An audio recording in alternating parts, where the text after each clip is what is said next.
లక్ష్యం ఉన్న ప్రతి ఒక్కరు యువకులే. లక్ష్యం లేదు అనుకున్న వాళ్ళంతా ముసలి వాళ్ళు. వాళ్ళకి అయిపోయింది పాపం, ఏం లాభం లేదు, రిటైర్ అయిపోయారు. జీవితం ఇంకా ఉంది, జీవితంలో నేను ఇంకా సాధించాల్సి ఉంది, జీవితంలో నేను ఇంకా తెలుసుకోవాల్సి ఉంది, జీవితంలో నేను ఇంకా ఎదగవలసి ఉంది అని ఎవరైతే అనుకున్నారో వారందరూ యువకులే నా ప్రకారం. లక్ష్యాన్ని వదిలిన వాళ్ళంతా అయిపోయింది, రిటైర్ అయిపోయి ఆహా స్వామి రామ అని ఇంట్లో కూర్చుంటారు. చాలామంది సీఎంలు పిఎంలు ఎంత ఏజ్ ఉంటుందండి? మన మోడీ గారికి ఎంత ఏజ్ ఉంటుంది?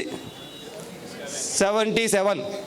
మన 56 ఏళ్ళకు 60 ఏళ్ళకి రిటైర్ అయిపోయి అయ్యా అయిపోయింది నాయన నా జీవితం అనుకుంటే వాళ్ళు 24 గంటలు వాళ్ళ మైండ్, బ్రెయిన్, రక్తం, మాంసాలు అన్నీ దారపోసి దేశం కోసం పనిచేస్తుంటారు. అంటే ఏజ్ అయిపోలేదు.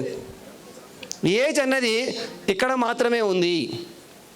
మన బుర్రలో ఏజ్ ఉంటే మనం ఎప్పుడు ముసలి వాళ్ళమే. నేను 30 ఏళ్ళు అయిపోయింది, నా ఏజు 40 ఏళ్ళు అయిపోయింది, 50 వచ్చేసింది. మిడిల్ ఏజ్ లేదు, no middle age, no old age. అందుకే ఎవరిని కూడా ముసలి వాళ్ళు అనకూడదు, దయచేసి గుర్తుపెట్టుకోండి.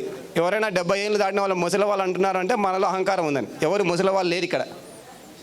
పెద్దవాళ్ళు ఉండవచ్చు, పెద్దవాళ్ళు వయసులో పెద్దవాళ్ళు, వయసు కొద్దిగా పైబడి వాళ్ళకి కొంచెం శారీరక అవసరాలు ఉంటాయి. ముసలి వాళ్ళు కాదు వాళ్ళు. ముసలి వాళ్ళు అని ఎవరైనా ఆ పదం వాడితే వారికి అజ్ఞానం ఉన్నట్టే, వాళ్ళకి అహంకారం ఉన్నట్టే. మనమేం ముసలి వాళ్ళం కాదా? రేపు ఎల్లుండో బుద్ధుడి ముసలితనం చూడలేదా? సాయిబాబా ముసలితనం చూడలేదా? ఏ రోజు మనం కూడా ముసలి వాళ్ళం అయిపోయే వాళ్ళమే ఒకవేళ అనుకుంటే. కాబట్టి అది పక్కన పెట్టాలి.